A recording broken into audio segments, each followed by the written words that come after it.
창세기를 공부한 중요한 목적 구원에 대해서 우리가 더 깊이 이해하고 알기 위해서 그렇고요.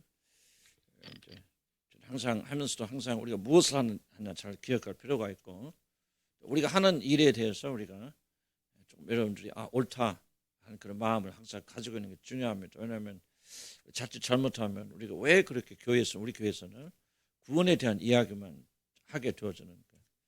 인생은 삶이라는 것은 넓고 광대한데 왜 그렇게 한결같이 구원에 대한 이야기만 합니까? 라고 하는 질문을 여러분 던질 수 있고, 또 여러분 그런 의아심을 가질 수도 있겠죠. 그러나 나는 그렇게 생각해. 우리 삶 전체가 구원에 대한 이야기입니다. 그리고 구원에 대한 이야기가 올바로 바로 잡히면 그 결과로 삶이 올바로 바로 잡힙니다. 그래서 구원에 대한 것은 예수 믿을 때만, 구원 확신을 가지기 전까지만 예수 이야기하고 십자가 이야기하고, 그 다음 내가 구원의 확신을 좀 딱 잊어버리고, 그 다음부터 우리가 뭐 하는 게 아니에요. 그거는 굉장히 기독교에 대해서 진리에 대해서 잘못 오해하는 것입니다. 우리 삶 전체가 다 구원이에요. 그래서 구원을 받았고 구원을 우리가 이루어 나가야 되고, 앞으로 주님 오실 때 구원 받아야 됩니다. 그 날이 우리의 앞에 있고 심판의 날이 있기 때문에 지속적으로 구원의 길을 걸어가야 되고, 그래서 여러분 하시는 분도 조금 인간적으로만 좀 지겹잖아요. 매일 예수 얘기, 매일 뭐 십자가 얘기, 복음 이야기. 사실 내가 더 많이 못해서 참 한이에요. 그런 그 특수성을 여러분 참 이해를 하시고, 그래서 어떤 성경을 보든지 예수님이 그렇게 말씀하셨잖아요. 너희가 구원을, 영생을 얻기 위해서 너희가 성을 상고하거니와 이 성경 곧 나에 대해서 기록한 책인데 너희가 나에게 나오기를 원치 아니하는. 그래서 성경은 창세 1장 1절부터 마지막 절까지, 계속 마지막 절까지 예수님에 대한 이야기거든요. 그러면 어떤 성경을 말하든지 우리는 예수님 이야기해야 되죠. 구원 이야기해야 되잖아요. 정치 이야기로 우리가 모인 거 아니고, 우리가 윤리와 도덕적인 거 이야기하러 모인 거 아니고, 여러분 윤리와 도덕으로 우리가 구원받는 게 아니고 오직 예수가 우리 죽고 사시고 하는 이 복음 때문에 우리가 구원받는 거기 때문에 하면서도 항상 우리가 무엇을 하는가를 이해할 필요가 있다, 그렇게 생각이 되었습니다. 그래서 창세기 지금 거의 뭐 2년에 가까운 시간을 우리 주일 오후에 창세기 공부하고 있는데, 창세기를 공부하고 연구하면 연구할수록 정말 예수님 말씀이 옳다, 구원에 관한 이야기고 구원이 우리 전체 삶이다 하는 것을 우리가 좀 여러분 기억하며 그렇게 나갈 필요가 있다, 그렇게 생각이 되어지면서 우리가 무엇을 해야 되는지 항상 잊지 마시고 우리가 믿음 가운데 승리하는 여러분 되기를 간절히 바랍니다. 자, 오늘은 좀 특이한 부분입니다. 창세기 47장부터 한번 볼까요? 13절에서 26절 말씀. 창세기 47장 13절에서부터 26절까지 봅니다. 13절에서부터 26절까지 우리가 한번 봉독해 올립니다. 교독합니다. 기근이 더욱 심하여 사방에 먹을 것이 없고 애굽 땅과 가나안 땅의 기근이 황폐하니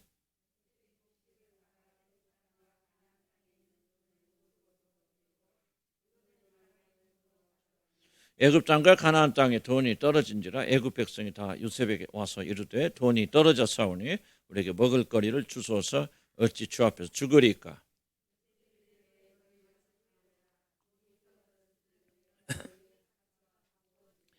그들의 가축을 요셉에게 끌고 오는지라 요셉이 그 말과 양떼와 소떼와 나귀를 받고 그들에게 먹을 것을 주되 곧 그의 모든 가축과 바꾸어서 그의 동안에 먹을 것을 그들에게 주니라.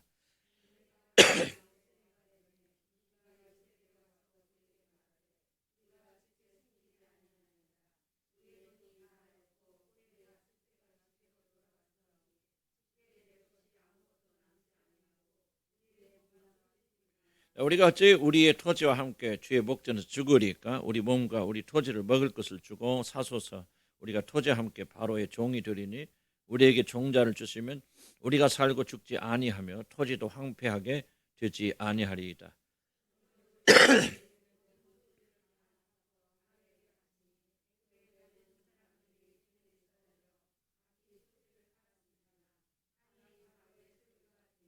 요셉이 애굽 땅 이 끝에서 저 끝까지 백성을 성읍들에 옮겼으나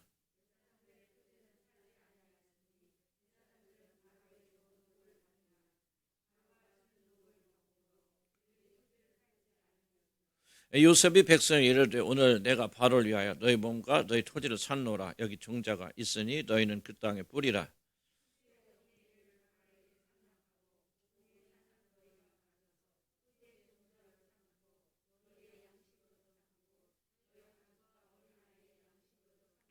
같이 읽을까요? 그들이 이르되 주께서 우리를 살리셨사오니 우리가 주께 은혜를 입고 바로의 종이 되겠나이다.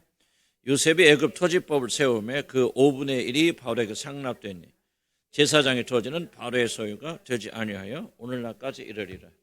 여러분 성경을 연구하거나 성경을 여러분 제대로 공부하려면 항상 뭐를 하셔야 되냐면 성경을 읽고 그 다음에 있는 그대로 성경을 다시 정리하는 게 필요합니다. 왜냐하면 우리는 성경을 읽고 나면 그 다음부터 우리가 멋대로 해석하거든요. 그래서 나는 그 잘못된 생각하고 성경은 있는 그대로가 완벽한 구조를 가지고 있습니다. 저는 설교를 준비하고 하거나 성경 본문이 정말 내가 제대로 이해하고 있는가 이게 1번에 있습니다. 그래서 이걸 다시 한번 우리가 여러분의 말로 좀 정리할 필요가 있죠. 그래서 어떤 일이 일어났습니까? 이제 7년의 풍년이 끝나고 어떤 일이 일어났죠? 7년의 기근이 일어나고 이제 기근이 이제 시작되는 그런 때입니다. 너무나도 기근이 심하니까 풍년 때 아마 그들이 남겨두지 않고 지금 뭐였죠? 아마 요셉이 그거를 제 생각에는 무조건 거둬들였다기보다는 값주고 샀을지 모르겠죠. 어쨌든 그래서 세금을 걷든지 그래서 7년 동안의 풍요로운 것을 이제 뭐니까 다 거둬들입니다. 거둬들여서 사실은 나라에는 엄청난 곡식들이 쌓여 있지만은 각 개인들은 풍요할 때 잘 저축하지 못했던 것 같아요. 또 안에 우리 교인들 이제 교훈도 주지만은 이제 그러니까 이제 구원과는 관계 없으니까 넘어가는 거고.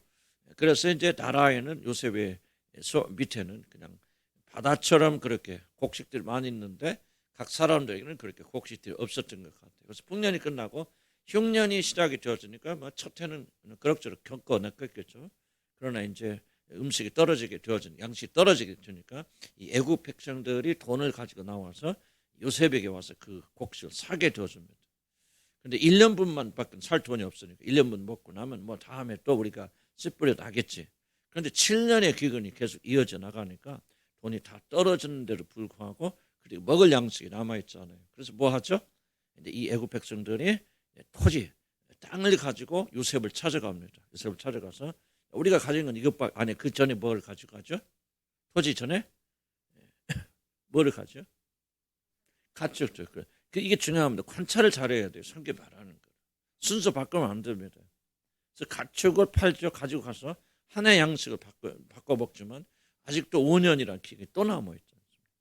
뭐 그때 몇 년이 시작된지 잘 모르겠지만 그래서 겨우 이제 그 가축을 다 주고 그 해 먹을 거를 가지고 왔지만은 그것도 모자란다. 그러니까 뭐냐? 그 다음에 뭐를 가지고 나가죠?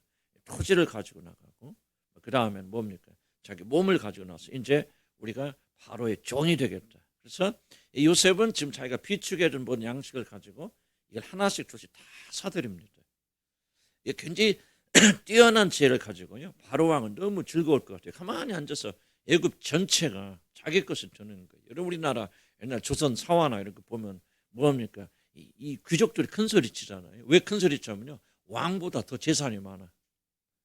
그렇기 때문에 그래서 왕이 어떤 의미에서 귀족들을 제압하려면 뭐냐면 사유지를 자꾸 늘려갑니다.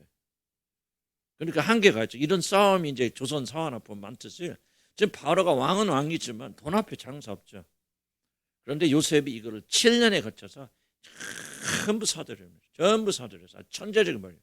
그걸 가지고 요셉이 자기의 어떤 부를 누리는 것이 아니고 그 모든 것들 바로의 발 앞에 같이 바로에게 건네줘요. 바로는요 요셉 하나 발탁해가지고 아주 팔자 핀 사람이지. 그래서 왕권이 강화가 되어지고 애굽을 통치하는 그런 놀라운 일이 일어나게 되어지거든요. 그래서 그 다음에 뭐야? 토지를 가지고 가니까 토지가 어떻게 됩니까? 토지를 다 받아서 파는데 어떻게 합니까? 그 다음부터 또 종이 되잖아요. 그런데 요셉이 희한한 제안을 하죠. 그렇다고 해서 너희들이 다 가져가는 게 아니에요. 이 땅은 너희 것과 똑같이 알고 농사를 지어라 그 말이에요. 그러나 너희들이 수확을 할 때마다 수확의 5분의 1을 바로에게 바쳐라. 굉장히 인자한 그런 제안이죠. 노예가 다 소유했는데 노예가 종으로 하는 것이 아니라 노예고 종이지만은 그렇게 되었지만은 그렇게 해서 20%만 가져. 그러니까 80%는 자기 마음대로 먹고 마시고 자기를 기를 수 있는 굉장히 정말 어떻게 보면 꼭 먹고 알 먹고 하는 그런 좋은 제안을 요셉이 하게 되어집니다. 그래서 이렇게 해서 7년의 기간이 끝났을 때 어떤 일이 일어나냐? 애굽의 전 토지는 누구의 것이 된다? 바울의 것이 되고 애굽의 모든 백성들은 누구의 종이 됩니까? 바로의 종이 되어줍니다. 그래서 결과 7년 평년과 기근의 결과 어떤 일이 결정적으로 애굽에 일어나게 되냐면 애굽의 토지 개혁이 일어나서 전 애굽의 전 국토는 누구의 것이 왕의 것이 되어지고 애굽의 전체 백성들은 바로의 노예가 되어지는. 그렇다고 해서 가서 일하고 그런 거 아니지만 그런 것이 일어났다. 중요한 질문은 이런 것이 구원과 무슨 관련이 있을까? 왜 이게 성경에 기록됐을까? 하는 질문을 던져야 됩니다. 여러분 이걸 질문을 던지지 않으면 우리는 성경에 기록된 놀라운 목적을 잃어버리게 되어집니다. 하나님께서 이것을 기록한 이유는 이것이 우리의 구원과 밀접한 관련이 있고 이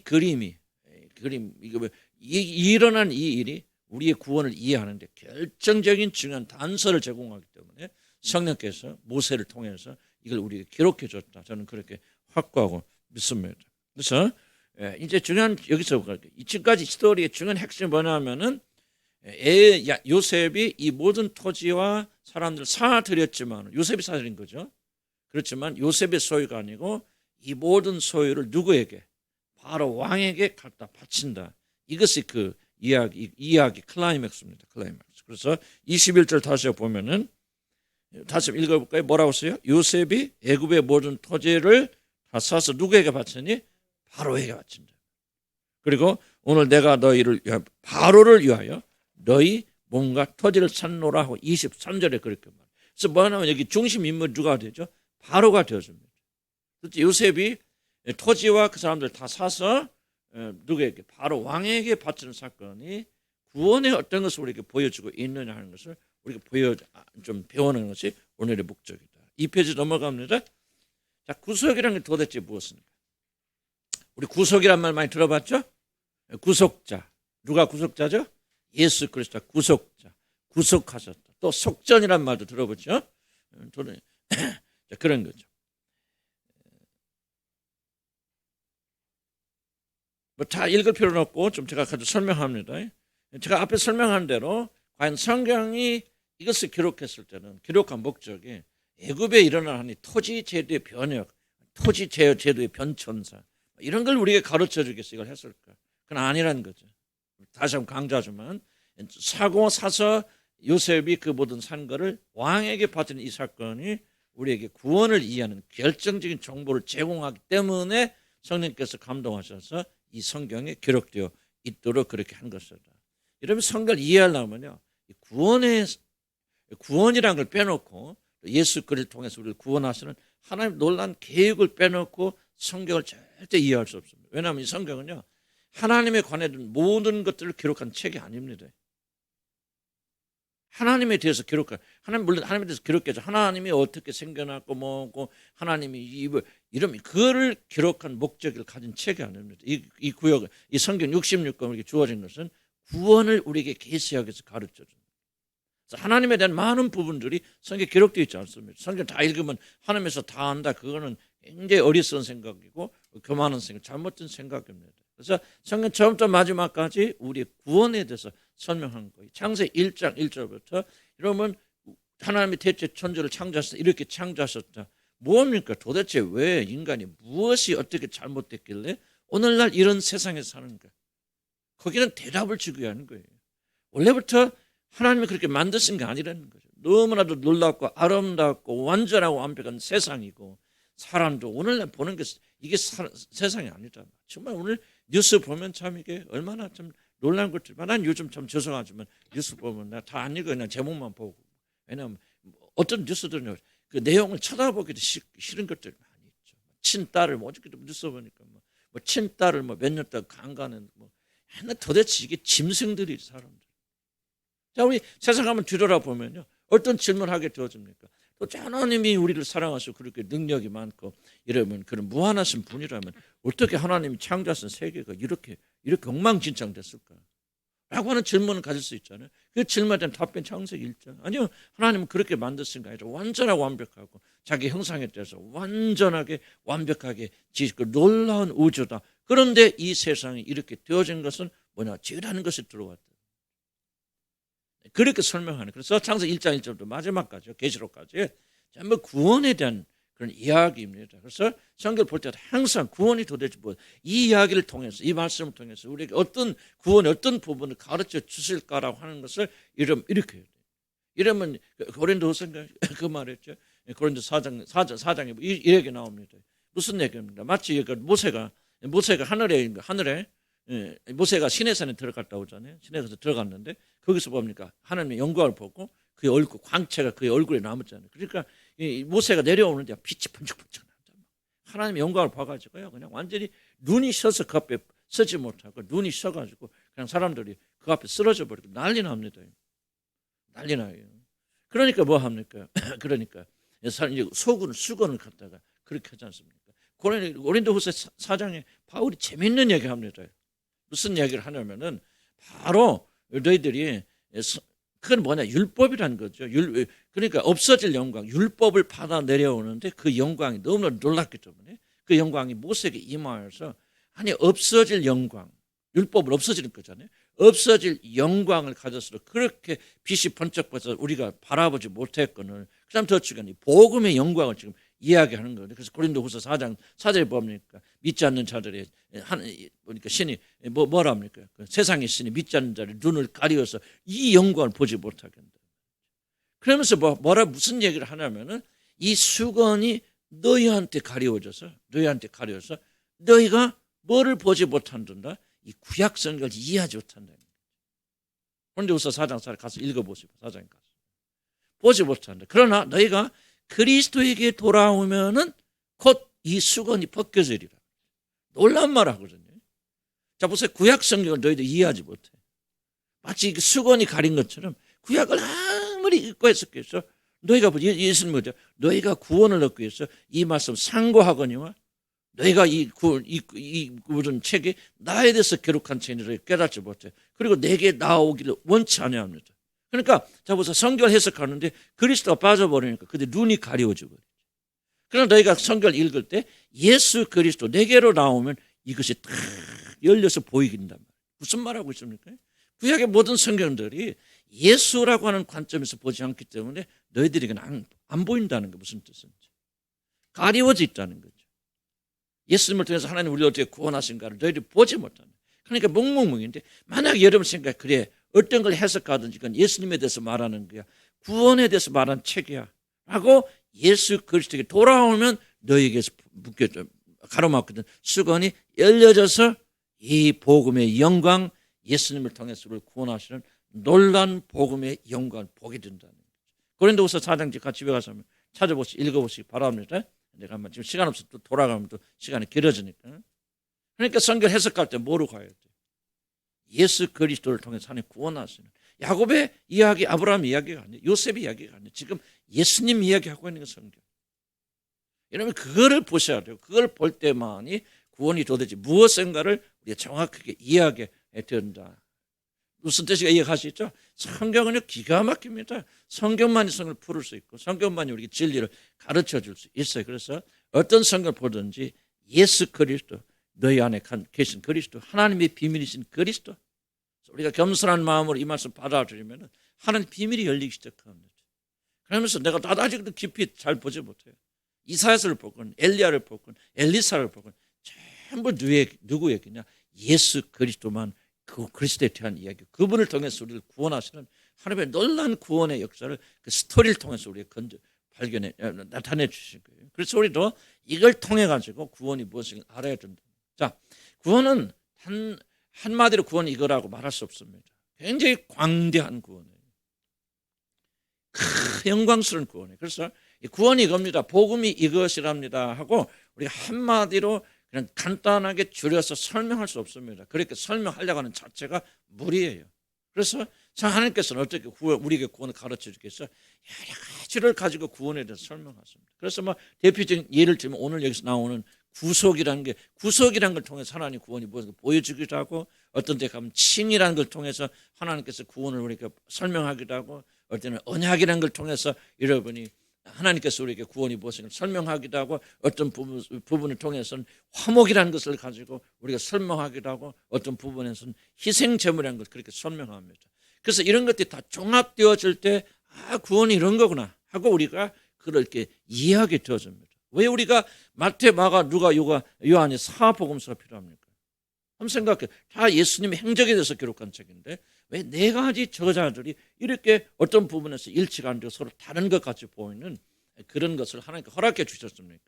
예수 그리스도 너무 광대한 분이기 때문에 한 사람이 예수님의 앞만 보면서 이럴 때 말할 수가 없어요. 그래서 각자가 다른 위치에서 예수님 구원에 대해서 보면서 그것을 가지고 이것이 구원이라고 설명하기 그럴 때 우리들은 구원을 파노라마처럼 이게 구원이구나 하고 겨우 이해하게 된다는 겁니다. 그래서 한쪽만을 강조해서 우리가 구원이라고 말하면 안 되겠죠. 그래서 여러 가지 종합해 봐야 되는데 오늘 여기서는 도대체 구원이 어떤 면을 설명하느냐, 바로 하나님께 구속이라는 걸 가지고 하나님께서 구원이 무엇인가, 그것만 있는 거 아니죠. 구원의 일부분을 하나님께서 구속이라는 그런 걸 가지고 하나님께서 우리가 설명해 주신다는 거예요. 그래서 구원이 도대체 뭐냐는 것을 우리가 알 수 있다는 거죠. 그래서 이러면 2페이지 내려오면 2페이지 마지막 부분입니다. 아마 안 보시는 게 좋을 것 같아요. 저는 어렵게 하고 있다는 것만 해서 집에 가셔서 아마 다음부터는 교재가 없이 그렇게 할 거 했으면 좋겠어요. 교재는 나눠드리고, 왜? 이러면 집에 와서 다시 읽어보셔서 풀로 이러면 다 이해할 수 있기 때문에. 구속은 뭐냐? 구속이라면 많이 들어보실 거 다 아십니다. 구속은 전쟁 용어입니다. 전쟁할 때 구속이란 말이 나요. 구속이란 것은 문자 그대로 한다면 값을 주고 속량한다. 값을 주고 사서 자유롭게 한다, 그 말이죠. 그럼 구속이 도대체 뭐냐? 옛날에 사람들이 전쟁을 하는 것은 전쟁하는 가장 중요한 목적, 큰 목적은 뭡니까? 상대방이 가지고 있는 것을 빼앗기 위해서 전쟁합니다. 왜? 자원과 물자가 풍성하지 않아요. 먹을 거 많지 않습니다. 그래서 그들이 살아나려면 어떻게 해야 되나? 바로 가지고 있는 다른 민족들, 족속들을 찾아고 와서 약탈하고 빼앗아 와서 자기들의 세력을 늘리고 먹고 사는 거예요. 그래서 그런 목적으로 전쟁을 합니다. 그래서 전쟁을 특별히 나라끼리 하게 될 때 어떤 전쟁을 하지 않습니까? 전쟁에 가서 어떤 나라가 그 나라를 이겼어요. 승리했습니다. 그래서 항복했습니다. 그런데 다 뺏을 거 뺏어오는데도 부족해. 그럼 뭐를 하냐면 그 나라에서 굉장히 중요한 사람들, 학식 있는 사람들, 왕이나 왕족이나 왕자나 그런 사람들 포로로 잡아갑니다. 포로로 잡아다 뭐합니까? 그래서 종살이 시키려고 그런 게 아니에요. 1차적 목적은 우리 포로로 잡아가는. 근데 이기는 그 나라에서 굉장히 중요한 사람들이에요. 없으면 안 돼. 지식자들, 학자들, 그리고 귀족들. 그러니까 지금 전쟁에서 진 나라들은 자기들이 다시 살아나려면 이 사람들이 필요로 합니다. 왕이 필요로 하고 그리고 귀족들이 필요로 하죠. 그래서 뭐 하게 되냐면 이 포로로 잡아간 전쟁에서 승리한 나라가 뭐 하냐면, 좋아, 앞으로 너희들에게 이 왕, 너희들을 다스릴 왕자, 귀족들, 그리고 학식 있는 학자들을 내가 되돌려 줄 것이다. 되돌려 주는 조건이 하나 있다. 되돌려 받으려면 너희가 이 사람들이 상응한 돈을 가지고 와라 말. 금을 가지고. 그래서 뭐 왕족, 왕자다 그러면 이 왕자를 너희들이 하려면 금을 1톤을 싣고 와라. 하고 뭐를 하냐면 그 사람의 값을 매깁니다. 값을 매겨요. 그러면은 이 나라에서 전쟁에서 진 나라에서 뭐 할까요? 그 사람들을 데리고 오려면은 여기서 열심히 뭐 하겠습니까? 땅도 팔고 뭣도 하고 금도 하고 또 이제 전쟁했지만 그 중에서 또 밤 못해 숨은 왔던 걸 다 드러나서 뭐를 마련하냐면 그 돈을 마련합니다. 그 돈을 마련하면 이제 그 상대방 전쟁에서 이긴 나라에 통보합니다. 자, 우리가 이 돈을 준비했어요. 그러니까 돈을 준비했으니까 이제 그 사람을 풀어주세요. 그럼 그 소식을 받은 적국에서 뭐 합니까? 좋아. 그러면 그 돈과 그 너희 포로들을 교환하겠다 하는 승낙이 떨어지면은 이제 이 전쟁에서 진 나라에서 대표자가 그 돈을 싣고 그 나라를 가서 그 돈과 거기 잡혀있는 사람을 맞바꿉니다. 이걸 가서 구속기라는 거예요. 자, 무슨 스토리인지 이해가십니까? 이해가시죠? 자, 그래서 뭐냐? 이때 그러면 가서 어떤 왕족이 있는데 그 왕족을 풀어주기 위해서 그 사람 목에 걸린 돈을 가지고 풀어주는데 얼마냐? 그 사람 풀어주는 돈을 가리켜서 뭐라고 하는 속전이라고 말합니다. 속전을 갚아야만이 자유롭게 풀어줘요. 속전이 준비가 안 되고 속전이 주어지지 않으면 결코 그 사람 풀어질 수 없습니다. 돈을 받아야만이, 대가가 치러져야만이 그 사람이 해방되어 나가는데 그 돈을 속전이라고 하고, 이 돈을 들고 가는 사람을 가리켜서 뭐라 하냐면 구속자 리디머라고 합니다. 돈을 끌고 가서 내가 돈을 가지고 가서 말하니까 돈 주세요 하고 돈을 주고 이 포로된 자를 풀어주는 사람을 가리켜 구속자 리디머라고 하고, 지금 이 전체 과정을 가리켜 뭐라냐? 구속이라고 합니다. 그래서 내가 돈을 누군가가 나를 위해서 돈을 지불하고 내가 자유케 됐다는 말을 뭐라고 말하냐면 나는 구속받았다 그렇게 말합니다. 구속받았고 나를 구속하기 위해서 치루어준 돈을 가리켜서 속전. 속전을 반드시 지불해야만이 나는 자유롭게 되어지죠. 이해가지 무슨 말인지? 그렇게 되어질 때 완전히 해방되었다. 그래서 이사에서 나오죠. 복음을 전한 자리 기쁜 소식을 전한 자 바려 이런 복이 있더라. 전부 이게 뭐냐? 지금 이걸 말하고 있는 거예요. 기쁜 소식이 뭐야? 이제 너희를 위한 속전이 풀어져 주업 갚아졌다는 거예요. 예수 그리스도가 십자가에 죽으심으로 이 속전이 찌불되었다. 그러므로 뭐냐? 이제 너희들은 집으로 가도 된다. 해방되었다. 이 기쁜 소식을 전하는 자들이 발이여 아름답더라 그 말입니다. 이게 정말 놀라운 것들이에요. 구원은요 정말 깊이 연구하고 깊이 배워야 됩니다. 그래서 이게 뭔가 적국의 포로로 잡혀있는 자들이 이렇게 속전을 누군가가 지불해줘서 우리가 자유케 되어졌다, 해방되었다는 것을 가리켜서 뭐라고 말하냐? 우리가 구원받았다고 말하는 겁니다. 도대체 이것이 우리에게 무엇을 의미하는가? 그 의미를 이해하게 되었을 때 우리가 받은 구원이 무엇인가, 우리가 어떻게 살아야, 구원받은 자들이 어떻게 살아야 되는가가 바로 여기서 결정되어집니다. 여러분 보세요. 성경에 가르친 대로 우리가 하지 않냐고. 막 구원받은 이렇게 하라 저렇게 하라. 그거는 전부 다 우리 인간이 만든 어떤 그런 기준이에요. 윤리와 도덕의 수준입니다. 그러나 우리가 구원받은 우리들이 어떻게 살아야 될 것인가는 구원 자체가 우리가 설명해 주고 있습니다. 그래서 오늘 구속을 통해서 도대체 구원이 무엇이고 그렇다면 구원받은 자들이 어떻게 살아야 되는가 하는 것을 이렇게 말하는 거죠. 자, 그래서 3페이지 지금 벌써 설명된 겁니다. 오늘 진도 빨리 나가네. 내가 다 읽어가면서 하면서 너무 느려요. 자, 이해는 가지 어렵지 않으니까 또 많이 들어왔고 전에. 그런데 이 3페이지의 두 번째 단락 보시기 바랍니다. 앞에 속전이 지불되어서 우리가 사단으로부터 자신이 자유롭게 되었다. 그러나 거기죠. 그러나 찾았습니까? 구속의 참된 의미는요, 포로했던 자신이 해방되어서 자유롭게 되었다는 사실에만 있는 것이 아닙니다. 많은 분들이 여기에서 끝나버려요. 나는 자유롭게 됐어, 해방되었어, 그리고 내 멋대로 살아요. 이것은 바로 구속의 의미를 여러분 잘 이해하지 못하기 때문에. 그렇게 자유롭게 살라고, 내 멋대로 살라고 하나님이 예수님을 통해서 우리를 구속해 준 게 아니라는 거죠. 원래 구원의 목적이 뭔가를 우리가 살펴볼 필요가 있습니다. 자, 속전이 지불돼서 해방된 자는 그 속전을 지불한 자의 소유가 된다는 점을 여러분 꼭 들어가야 됩니다. 누군가 속전을 대신 지불해 줬어. 그럼 난 누군가는 모르지만 나는 자유롭게 됐어. 그러니까 내 멋대로 살라는 거 아니야. 아니, 누군가가 그 돈을 지불했을 때는 그 돈을 지불하고 그 사람은 산 거예요. 샀어요. 그러니까 지금 현재 나를 붙잡고 있고 포로로 잡고 있는 사람으로부터는 내가 해방되지만은, 그러나 우리가 구속받았고 구원받다 말했을 때는 우리가 내 멋대로 내 마음대로 살려고 그렇게 하는 것이 아니라 누군가 구속하고 계서 속전을 지불해 주시는, 그게 누구예요? 바로 예수 그리스도죠. 내가 너를 값주고 샀다 그러잖아요. 바로 그분의 소유가 되는 것이다. 그로부터 그 순간부터 우리에게는 내 멋대로 살 자유가 사라지게 되어지는 거죠. 우리가 잘못된 삶을 사는 것은 구원이 무엇인가 정확히 이해하지 못하기 때문에. 다 구원받고 괜찮은데 그냥 뭐가 안 해요. 여러분, 구원이 무엇인가, 어디서부터 구원받았고 어떤 목적으로 구원받았고 그 구원이 도대체 무엇을 의미하는가 충분하게 성경이 설명되지 않기 때문에 우리는 윤리적 도덕적으로 실패하는 겁니다. 내 멋대로 살게 돼요. 우리 아까도 아침에 설교했죠. 여러분, 왜 우리가 하나님의 어떤 그 성령의 충만함과 기쁨 속에 살지 못한다? 뭐 하지 못하기 때문에? 두 번째, 그치, 죽지 않아서. 왜 그러면 죽지 않는 일이 일어납니까? 구원은 이 죽음이 전제가 되어지거든요. 구원과 상관이 없는데 그렇게 안 사는 게 아니에요.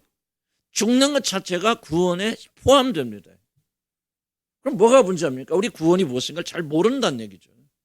구원 받았다는 말이 무슨 뜻인가를 이해하지 못해요. 그래서 이런 것들을 돕기 위해서 구속이라고 설명하는 거예요.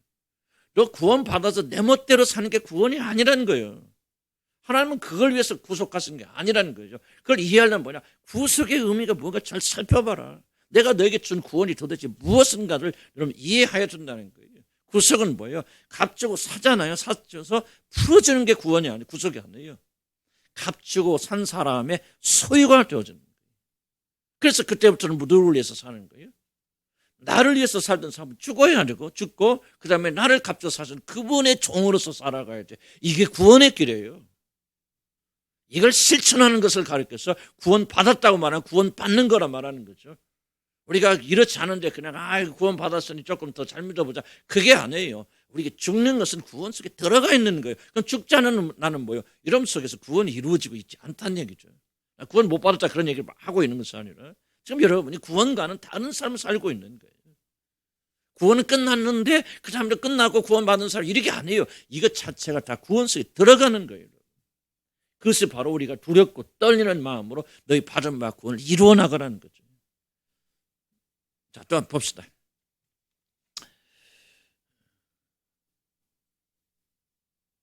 구속의 핵심이 뭐냐? 자유롭게 돼서 구속되는 게 아니라 뭐 하는 거야? 값을 주고 사신 자의 종이 되어서 그를 섬기기 위해서 그렇다. 소리는 자유함이 없다. 2-3 봅시다. 구원을 받았다는 말은 물론 자유롭게 됐다는 말이죠. 뭐로부터 자유롭게 되었어? 두 가지 생각. 여러분 누구로부터 해방됐어요? 사단으로부터 해방됐고 또 중요한 거. 그렇지. 죄의 세력으로부터. 두 가지 꼭 기억하셔야 됩니다. 여러분 죄의 세력으로부터 죄로부터 이기는 거죠. 내가 죄를 안 지을 거야. 뭐 할 거야. 그렇게 해서 이기는 게 아니에요. 왜 우리가 복음을 이야기할 수밖에 없느냐면 그것이 구원의 길이 아닙니다. 나는 언제 열심히 노력해가지고 아닙니다. 그렇게 저를 이길 수 있는 사람이 없어요. 그럼 뭐로부터 시작되냐. 복음을 믿는 믿음. 내가 구원받다는 말은 뭐로부터 해방됐다는 얘기예요. 그렇죠. 사단으로부터 해방됐지만 역시 죄의 세력으로부터. 그런데 왜 죄의 세력에서 벗어나지 못합니까? 이유는 이걸 믿지 않기 때문에 그래요. 복음이 무엇인지 알지 못할 뿐만 아니라 복음의 능력, 복음이 무엇인가를 믿지 못하기 때문에. 그러니까 믿지 아니하고 여러분의 힘과 노력으로 뭐 하려고 하니까 죄를 이기려고 하니까 이게 되어집니까? 일평생 죄와 더불어 싸운 사람들이 죄를 어떻게 못 이겨요? 못 이기는 뭐합니까? 이유가 뭐죠? 믿지 않는 거예요. 너 예수 믿어서 구원받아 하나님 자녀가 됐지. 그렇다면 그건 뭐를 의미하는 거야? 너가 믿거나 믿지 않거나 또는 여러분이 실천해서 있거나 없거나 그거 상관없죠. 이미 예수 그리스도 안에서 너는 죄로부터 해방됐다는 사실을 믿잖아. 거기서 힘이 나오잖아요. 거기서 능력이 나온단 말이에요. 그러니까 율법 도덕을 말하는 것은 아니고 율법 도덕을 하고 우리가 좀 더 변화된 삶을 산다 할지라도 복음은 뭐예요? 바로 이게 여기서 우리 노력으로 되는 것이 아니라 복음으로 돌아가야만이 여러분 죄로부터 참으로 해방되는 능력 있는 권세를 사는 거예요. 그렇다면 교회에서 줄기차게 이 복음에 대해서 이야기를 해야 됩니까? 안 해야 됩니까? 예수 믿을 때면 복음 이야기 그다음부터 여러분 의지로 살아갑니까? 천만의 말씀 그게 바로 교회가 속아 넘어가는 거고 그래서 교회들이 약화되는 거예요. 그래서 겉만 변하잖아요. 건지하고 정말 그럴듯하고 정말 조금 윤리적으로 도덕적으로 나은 사람인데 그것이 구원이라고 사람 착각하고 다시 예수의 십자가 돌아가서 철저하게 더불어 죄와 더불어 싸우지 않는다. 이게 오늘날 사단이 속임수고 교회가 폐망하는 큰 원인은 아닙니까? 저다로 인터넷 들어서 좋은 글을 뭐 은혜 받을 거 많이 있고 참 훌륭하신 분이 내가 저러다 괜히 하는 소리가 아니고 어쩌면 그렇게 저렇게 잘하실까 참 은혜스럽다. 근데 그때 가면 뭐가 하냐면 근데 복음이 없어. 마치 우리들이 구원받아 하나님 자녀가 됐기 때문에 뭐든지 할 수 있는 것처럼 그렇게 말하지 아니에요. 여러분 죄에 대해서 이길 수 있는 유일한 힘은 윤리와 도덕적으로 변할 수 있는 삶은 예수 그리스도의 십자가로 다시 돌아가서 그분의 능력 가운데 들어가야 되고 여러분 그분의 구원 속에 들어가야 돼요. 이게 없어요. 없으니까 하나를 들으면서 참 은혜 받기도 하고 참 훌륭하셔 너무너무 잘하신단 말이에요. 저도 참 그분한테 은혜 받는데 다들 은혜 받는데 허전한 거예요. 은혜 받는데 뭐가 텅 빈 것 같아요. 도대체 뭐가 그럴까? 십자가가 없어요. 복음의 능력이 없어요. 마치 우리들이 구원받으면 마치 온전히 새로운 사람이 되어서 우리가 우리의 의지대로 다 되는 것 같이 착각해서 착하게 살아, 뭐 살아, 주님의 뜻대로 주님의 기쁘시는 삶을 살지만 기쁘시는 삶을 살 수 없다는 걸 모른단 말이죠. 껍데기만 해요. 진짜 그렇게 되려면 뭐 해야 돼요? 복음의 능력 믿어야 돼요. 그래서 우리는 죄에 대해서 여러분 이미 예수와 함께 죽었고 죄는 더 이상 우리를 지배하지 못한 사실을 강력히 믿는 그 믿음이 우리 안에서 역사하셨어요. 죄와 더불어 이기고 승리하게 하시고 그렇게 돼야 됩니다. 이게 아니면 정말 우리 육에서 나오는 잘못된 게 윤리적 도덕적으로 약간 변화는 되지만 참된 믿음의 승리는 거기서 나오는 게 아니고 그리스도께서 생하신 쟁취하신 승리 외에는 우리가 승리할 길이 없다는 걸 믿음으로 받아들이길 주의 이름으로 축복합니다. 아멘. 그분의 승리만이 우리를 이겨나갈 수 있다는 거죠. 그래서 사람들은 뭐예요? 그냥 이 구원을 오해하는 것 같아요. 죄의 무서운 세력으로부터 우리 해방되었다. 그러므로 죄 용서를 받은 우리들은 더 이상 결박할 수 있는 것이 없다는 걸 믿고 믿음으로 살아가야 돼. 이게 승리의 비결이에요. 아멘. 율리아 도덕적 아무것도 하지 마세요. 나 그 말하고 있는 게 아니에요. 이게 모든 힘은 그분으로부터 나오고 그분께서 십자가 승리를 쟁취하셨던 이 승리에서부터 우리의 승리가 나오는 거죠. 그래서 우리가 할 수 있는 것은 뭐예요? 계속해서 그분의 승리를 기억하는 거예요. 그리고 우리는 좀 믿음으로 순종해야 되겠죠. 그거는 하지 말라는 얘기 아니에요.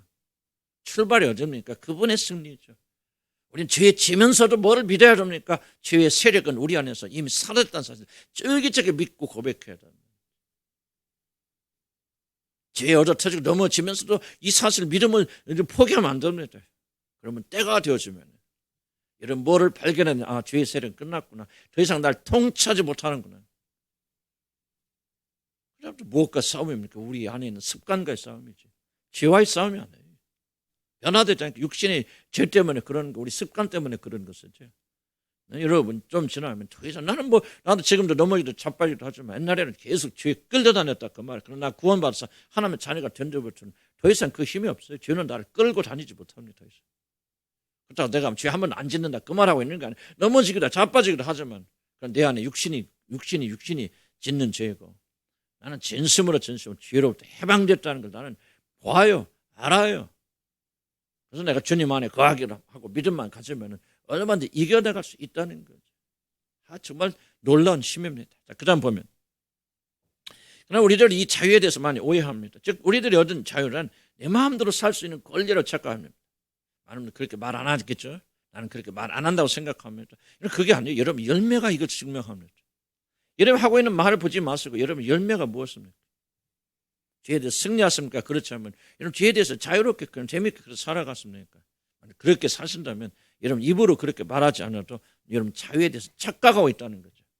주님께서 우리를 구원해 주신 것은 구원 받았으니 죄와 사단에서 해방됐으니 너는 지옥 가지 않아. 그러니까 이제 네 마음대로 살아. 그러기 위해서 우리를 구원해 주신 것이 아니라는 것을 우리가 기억해야 되는데 입으로 그렇게 하지 않는다고 하는 게 아니라는 거예요. 그래서 우리가 우리 삶의 열매가 계속 며칠 때까지 이 사실 다시 돌아와요. 복음으로 돌아가고 성경 우리 가르치는 우리 자신에 대해서 다시 한번 기억하면서 이렇게 나가지 않으면 스스로 속게 되어진다 겁니다.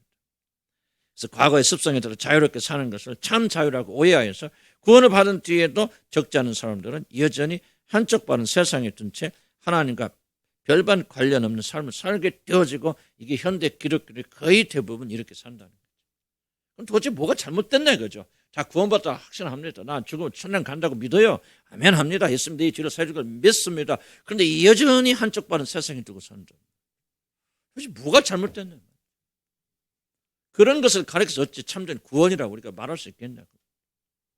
그 사람이 전혀 구원 안 받다 말은 아니겠지만 여전히 한쪽 발은 세상에 있으면서 우리가 어떻게 하나님의 자녀라고 말할 수 있는 가 뭔가 좀 구원 안 받았다는 말이 아니고 뭔가 좀 결정적인 문제가 일어나고 있다는 거죠. 그 원인 중에 하나가 뭐냐? 주님께서 주시는 자유가 무엇인가를 혼돈되어 있다는 거예요. 그래서 우리는 구속이라는 걸 기억해야 된다. 구속은 값지고 사서 풀어주는 게 구속이 아니란 말이지. 값지고 사서 이제 너는 자유롭게 됐으니 어디가 다른 네 마음대로 살아라 이게 구속이 아니라 값주고 산 자의 종이 되어서 그분을 죽을 때까지 기쁨과 즐거움으로 섬기는 것이 바로 구속이다. 이러기 위해서 우리가 구속받는다고 말하는 거예요. 그래서 여러분 요셉과 바로 사이에 일어난 일을 잘 기억해 보란 말이죠. 왜 요셉이 모든 것들을 값주고 사서 뭐합니까? 그러면 이제 너희가 자유야 네 맘대로 살아 그게 아니고 뭐합니까? 바로에게 갖다 바치나 이거죠. 그래서 바로의 것이 되어진다. 그래서 우리가 구원받으면 뭐가 돼요? 하나님의 것이 되어진다. 그때부터 우리는 우리 마음대로 살 권리가 없고 권한이 없고 이제부터 하나님을 섬기며 살아야 되는데 그러면 구속받았는데 풀어졌다는 게 무슨 말입니까? 전에는 그렇게 하고 싶어도 못한다는 거예요. 내가 하나님 뜻대로 살고 싶고 하나님 기쁘게 하고 싶고 하나님의 그 율법을 지키며 살기를 소원하는데 전에는 뭐예요? 마귀에게 잡혀 있어요. 계속 유혹에 넘어가요. 계속 넘어지고 자빠져요. 그리고 계속 죄에서 나올 수 있는 권리가 없어. 힘이 없어. 왜? 포로가 됐기 때문에. 그런데 이제는 뭐 하는 거예요? 이제는 우리가 원한다면 그리고 성령께서 도와주신다면 이제 그렇게 자유롭게 되지 못했던 우리가 어떤 자유가 생기느냐? 내 멋대로 살 자유가 아니라 무슨 자유? 하나님의 뜻을 섬기고 하나님을 섬길 수 있는 참 자유가 주어진다. 이게 굉장히 클라이맥스입니다. 여러분. 구속이. 마귀에게 맸을 때는요, 마음은 원이로되 육신이 끌려서 안 됩니다. 지 뜻대로 살고 싶은데 안 되는 거예요. 죄를 안 지으려고 발버둥 치는데, 우리 과거 다 기억해 보면 그렇지 않습니까? 이런 막 내가 지금부터 죄 지어야겠다, 나쁜 짓 해야 되겠다, 그렇게 해서 나쁜 짓 한 사람 거의 없을 것 같아. 이러면 안 돼, 이렇게 하면 안 돼. 그런데 뭐요, 보이지 않고 우리 거부할 수 없는 힘에 계속 끌려다니죠. 노할 수 없잖아요. 뭘 소유하건 사건 뭐하건 이런 과거에는 뭡니까? 노할 수가 없어요. 어떤 가지고 싶다, 필이 딱 꽂히면 뭐합니까? 그냥 이러면 사야 돼. 그러면 속으로 생각하죠. 이거 내가 참 자유가 있어. 내 마음대로 이렇게 돈 주고 살 수 있는 이 자유가 얼마나, 이거 예수 믿는 게 너무 좋아. 그런데 무슨 자유가 없어? 이건 사면 안 돼. 그런데도 내 속에 사고 싶은 열망이 있을 때, 하고 싶은 열망이 있을 때 뭐 자유가 없어요? 아니오라고 말할 수 있는 자유가 없죠. 이해가시죠? 무슨 말인가? 그때는 사단에게, 죄에게 포로가 되어서 그냥 굴복당한단 말이에요. 굴복당한다. 그런데 이제는 예수 그리스도의 피로 구속받아서 뭐로부터 해방됐더냐? 그런 사단의 강제적인 힘으로부터 해방되어서 지금 뭐 한다는 거야? 아니오라고 말할 수 있다는 거지. 그리고 이제 자유롭게 하나님을 섬길 수 있는, 미워하고 싶은 마음이 있을 때 미워하지 아니하고 스톱, 그만. 전에는 자유가 없었다는 거야. 그런데 이제는 뭐야? 스톱하면 이제 미워하는 마음을 멈출 수 있고, 시기 질투하는 마음을 멈출 수 있고, 음란한 마음에 우리가 유혹을 받지만 이제 그리스도는 뭐 할 수 있으니까, 아니야, 스톱. 나는 너에게 그런 마음, 더러운 마음에 내가 내어줄 수 없어. 떠나가. 스톱하면 멈출 수 있다는 거. 왜? 그런 해방됐기 때문에.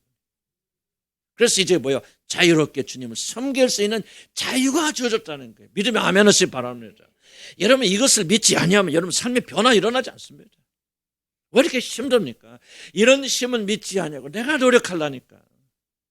어떻게 하면 잘 믿어볼까? 어떻게 하면 주님을 기쁘시까? 소원은 가상하고 마음은 아름다우나 이런 믿지 못하는 게 뭐예요? 바로 여러분 안에 그런 힘이 없다는 사실을 여러분 받아들이지 않기 때문에 계속 실패하게 되어지는 거예요. 그러나 예수 그리스도를 알았어요, 믿었어요. 그래서 우리가 뭐야? 탁 사단이 나를 묶고 있던 결박이 풀어져 버렸어요.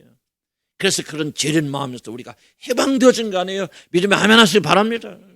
이 사실을 믿는 믿음으로 우리가 변화되는 거예요. 그래서 교회는 죽자 살자 뭐예요? 여러분 능력의 힘, 능력의 근원인 예수 그리스도의 죽으심과 부활하심을 지속적으로 선포해야 되는 거예요. 자 보세요. 만약 여러분이 달라지고 변화되는 것이지 여러분의 윤리적인 노력에 달려있고 여러분의 의지에 달려있다고 생각하면요, 예수 십자가 딱 여러분 구원 받을 때만 그렇게 말하고 그 딱 멈춰야 돼요. 그거 할 필요 없어요. 왜? 능력이 어디서 나와요? 여러분 의지에서 나오잖아요. 그럼 계속해서 여러분 의지를 강하고 거기다 한번 초점 맞추고 프로그램을 해야 되고, 이렇게 하면 다를 수 있다, 저렇게 하면 수 있다, 계속 설명하고 나가야 돼요. 여러분 만약 그렇지 않다면 영적인 전쟁이고, 우리가 이것을 이길 수 있는 유일한 것은 예수 그리스도밖에 없다면은 우리가 변화된 삶을 살기 위해서 지속적으로 뭐를 얘기를 합니까? 바로 예수 그리스도 십자가를 통해서 죽고 부활하고 우리가 그 사실을 믿게 될 때 우리에게 어떤 일이 일어나게 되어지고 어떤 일이 일어나는 것인가를 우리가 지속적으로 설명해야 돼요. 무슨 말 이해하시죠? 이게 능력의 근원이에요. 이스라엘 백성들이 가나안 정복을 할 때 뭐야? 전쟁을 나가면 반드시 어디로 돌아오죠? 길갈이라는 곳을 다시 돌아와요. 다시 돌아와서 거기서 쉬고 부정한 거 씻어내고 제사드리고 또 다음 전쟁 나가요. 또 다음 전쟁 나가서 또 어디로 돌아? 길갈로 또 돌아옵니다. 우리 그리스도인들이 지속적으로 돌아갈 길갈이 어디냐? 바로 예수 그리스도의 십자가예요. 믿으면 아멘 하시기 바랍니다. 그것만이 우리에게 능력을 주고 그 믿음만이 우리에게 능력을 준다 그 말이죠. 십자가에서 우리 저주는 끝났단 말이죠. 새로운 존재가 되어졌다. 마귀의 통치와 주의 통치는 이미 끝났다. 이 믿음으로 승리하는 거예요. 물론 처음에는 이 믿음이 강하지 않으니까 넘어질 수도 있고 그래요. 또 이런 여러분 의지적 행위가 더 강할 수도 있어요. 그러나 그렇지 않습니다. 지속적으로 우리에게 필요한 것은 복음밖에 없고 십자가로, 그래서 주일날마다 다시 돌아와야 돼요. 다시 돌아와서 우리가 거기서 힘을 얻어요. 내가 실패했고 죄를 지었지만은 넘어졌지만은 그렇구나, 나는 바로 사단의 굴레에서부터 해방됐구나, 죄에서도 끊어졌구나, 나는 자유로운 사람이구나 하고 여기 말씀드리면서 다시 그걸 확인해 나가야 돼. 믿으면 아멘 하시기 바랍니다. 그래서 또 믿음을 가지고 또 나가는 거예요. 실패하고 또 교회로 돌아와요. 길거리 돌아와요. 그래서 또 믿음을 더 충만 나갑니다. 이렇게 하다 보면 거룩한 습관이 우리 안에 자리 잡혔어요. 이제 죄를 하나씩 둘씩 이겨나고 승리하고 우리가 정복할 수 있는 거예요. 그래서 교회는 뭐예요? 죽자 살자 복음 전해야 돼요. 예수님 전해야 됩니다. 예수 그리스도 안에서 우리가 어떤 자가 되는가 믿음을 선포해야 됩니다. 그 믿음이 우리를 이기게 만들어 줍니다. 믿음에 아멘 하시기 바랍니다. 아멘.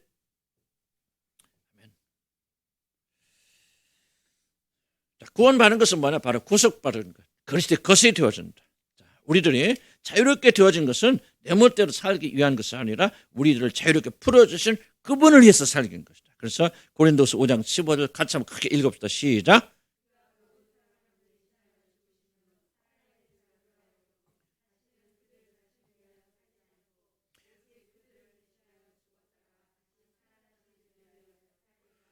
자, 벌써 중요한 건 그들 자신이 살지 아니고 오직 그들 대신에 주 하나님을 살게 하십니다. 자, 이것이 모든 교회가 추구하는 겁니다. 교회가 벌써 나쁜 거 안 가르치죠. 이렇게 살라고 말합니다. 죽었다 다시 사는 일을 살라 하나님께 충성하고 헌신하라. 하나님께서 일하라. 뭘 하든지 복음을 전하든지 뭐 윤리적 도덕적 삶을 사니 그렇게 살아라. 그런데 우리가 간과하는 게 뭐예요? 성경 뭐라고 말했죠? 그 모든 사람을 대신하여 죽으시면 이게 뭐예요? 우리가 어떻게 이런 삶을 살 수가 있어요? 그분께서 죽으셨기 때문에 그렇다는 거예요. 이것이 원동력이고 이것이 시험이라는 거예요. 그러면 우리들은 바로 하나님을 위해서 살려고 하려면 어디로 가야 돼? 다시 그분의 죽으심으로 또 돌아오고 또 돌아오고, 그래서 우리가 성찬예식하고 그리스도의 십자가의 복음의 말씀을 선포하면서 그분께서 진정으로 죽으셨구나, 죽으심으로 우리를 해방시켜 주셨구나, 그분이 죽고 부활하심으로 마귀의 통치와 죄의 통치는 이미 끝났구나, 다시 한번 기억하고 또 기억하고 또 기억하라. 그래야 우리에게 참된 힘이 일어난다. 아멘. 주간 동안 또 차원을 바꿔서 그렇게 하실 목적이 뭐라고 써요? 그분에게 가서 그분을 섬기기 위해서 그런 거다. 아, 그렇게 자유롭게 됐으니 이제부터 네 멋대로 살아라. 행복하게 살아. 그 말이 아니로구나. 값주고 사신 분을 위해서 살아라. 그 말입니다. 자, 요셉이 한 일이 무엇입니까? 3-1번 봅시까? 여기서 가장 먼저 강조된 것은 뭐냐? 값이 지불됐다는 겁니다. 자, 요셉은 보니까 땅을 사지요, 토지를 삽니다. 그리고 그들의 가축을 삽니다. 그리고 그들 자신을 사지요. 뭐를 주고? 식량을 주고 사지. 식량은 값진 거죠. 왜? 그 당시에는 기근이에요. 없으면 3일 먹고 다 죽습니다. 생명을 살릴 수 있는 이 값진 것을 요셉이 그들에게 지불하고 그리고 그들을 삽니다. 값 없이는 구속이 안 돼요. 아까 얘기 전쟁에 나간 사람이 그냥 좀 불쌍하니까 보내주세요. 안 보내줍니다. 반드시 그 사람이란 뭔가 값이 지불되어야만 그 사람 돌아올 거예요. 구속은 뭐예요? 구속의 1번 정말 잊지 말아야 됩니다. 무엇인가 대신 값이 지불돼야 됩니다. 이러면 죄를 이해하고 구원을 이해하는데 굉장히 중요한 출발이 겁니다. 많은 사람들 어떻게 생각합니까? 왜 여러분들 주목해 보세요. 구원받은 이후에 여러분들이 왜 이렇게 함부로 샀습니까? 질문 던질게요. 왜 그렇게 우리들은 구원받았다 합시다. 그리고 예수 그리스도가 우리 십자가에서 죽으셨고 뭐 다 믿는데 왜 이렇게 구원받은 다음에 좋아요 여러분들이 죄와 상관없이 그냥 그렇게 자유롭게 살고 아무렇게 삽니까? 예언은 뭐 이거예요. 여러분을 구원하기 위해서 놀란 속전이 지불됐다는 사실을 무시하기 때문에. 값싼 은혜요. 값싼 은혜. 하나님 우리 공짜로. 여러분 보세요. 여러분이 율법주의자가 되어져서 율법을 다 지킴으로 구원받았다 그러면은 이러면 진짜 그런 일이 일어났다 합시다. 이러면 얼마나 자랑스럽겠어요. 얼마나 그걸 고귀하게 여기겠어요. 근데 기독교 복음은 그게 아니잖아요. 우리가 아무것도 할 것, 눈끝만치 할 것 없어. 모든 게 공짜예요. 그냥 우리는 믿기만 하면 돼. 그래서 근데 우리가 뭐를 잊어버리게 되냐면 내가 구원받고 구속받기 위해서 반드시 뭐가 지불돼야 된다는가? 속전이 지불된다는 사실 여러분 잊어버리고. 그래서 성경이 구원받은 우리를 향해서 지속죄를 가르치는 거예요. 너희들이 자유롭게 된 것은 그냥 공짜로 자유롭게 된 것이 아니다. 너희를 풀어주기 위해서 엄청난 속전이 지불됐다는 것을 성경이 우리가 강조해 주는 거예요. 자, 인간권이 얼마나 어린가 한번 볼까요? 이런 중간에 쭉 내려오면요. 성경뿐 있죠. 욥기 있고 그다음에 찾았습니까? 시편 49편. 찾았어요? 자, 욥기 세 번역으로 한 겁니다. 자, 한번 읽어봅시다. 시작. 속전을 많이 바친다고 해서 용서받는 것은 아닙니다. 속전 아무리 많이 바친다고 사람 다 용서받는 게 없다. 그럼 왜 용서받을 수 없는가? 이런 시편이 설명합니다. 읽어봅시다. 시작.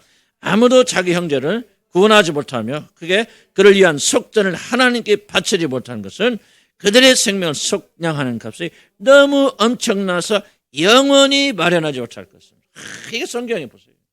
나 놀랍잖아요. 기가 막히잖아요. 여러분 이런 거 보면 가슴이 뭉클뭉클해져야 돼요.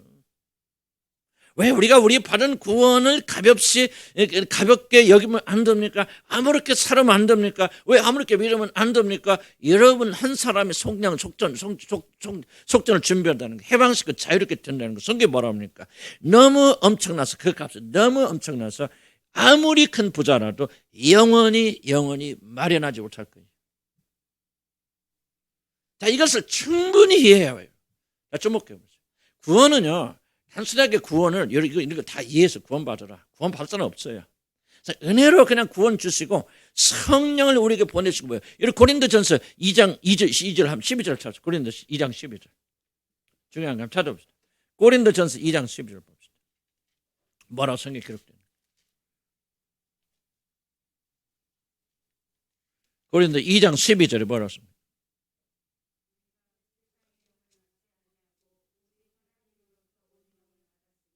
이는 우리로 하여금 하나님께서 우리에게 은혜로 주시는 것을 알게 하라서. 자, 보세요. 자, 하나님께서 우리 성령 주신 목적이 뭐라고요? 하나님께서 우리에게 은혜로 주신, 공짜로 주신 것들이 무엇인가를 알게 하랬습니다. 성령 오신 목적. 성령 오신 건 들은 바를 생각나게 하시라, 깨닫게 하시라. 그러니까 보세요.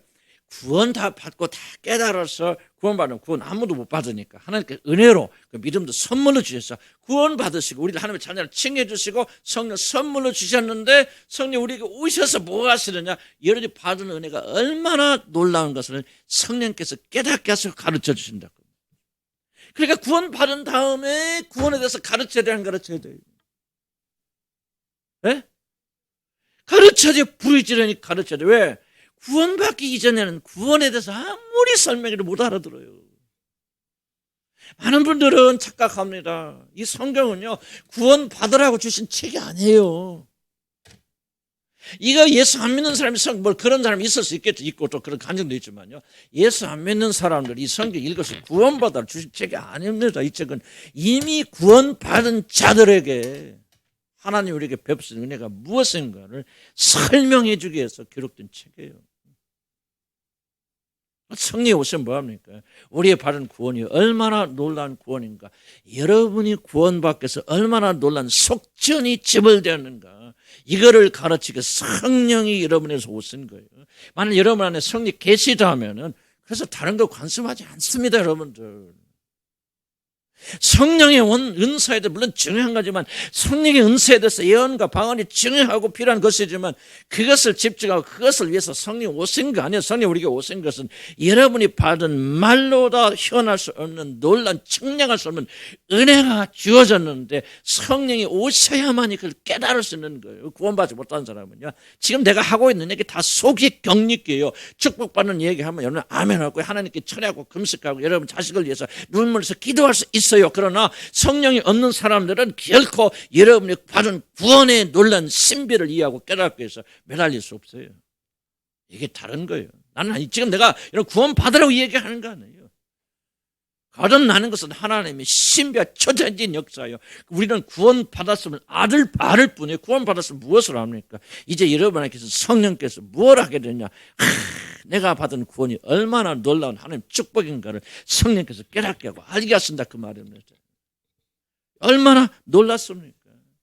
거듭나기 전에는요, 여러분이 구원받기 위해서 어떤 희생이 치러졌는가 교회 다니면서 다 알죠. 예수님이 십자가에 죽으시고 하나님의 아들께서 죽으시고 다 절절절 왜요?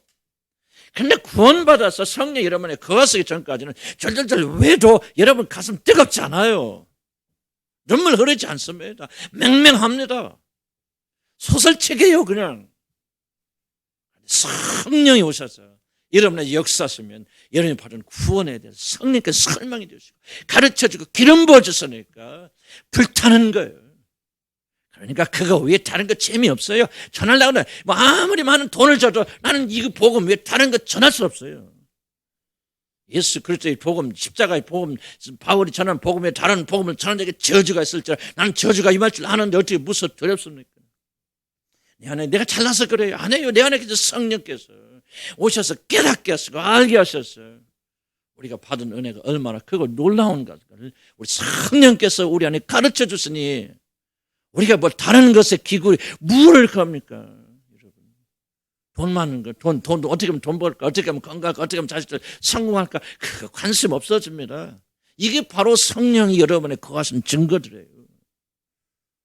열정이 생기는 거죠. 복음에 대한 감사가 일어나게 되어지는 것이죠. 매일 눈물 흘리면서 그렇게 못하지만 그러나 우리 마음속에 정말로 이게 뭐라고 쓸까? 제거할 수 없고 누를 수 없는 그런 기쁨과 감사, 감격이 일어나고 복음을 전하고 복음을 듣게 되면 우리 안에서 영이 힘을 내서 기뻐하고 즐거워하는 거 아닙니까?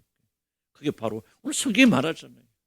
여러분의 성령을 주시면 여러분의 받은 은혜를 깨닫게 하려 했습니다. 여러분 놀라운 것이 주어진 사람들이에요.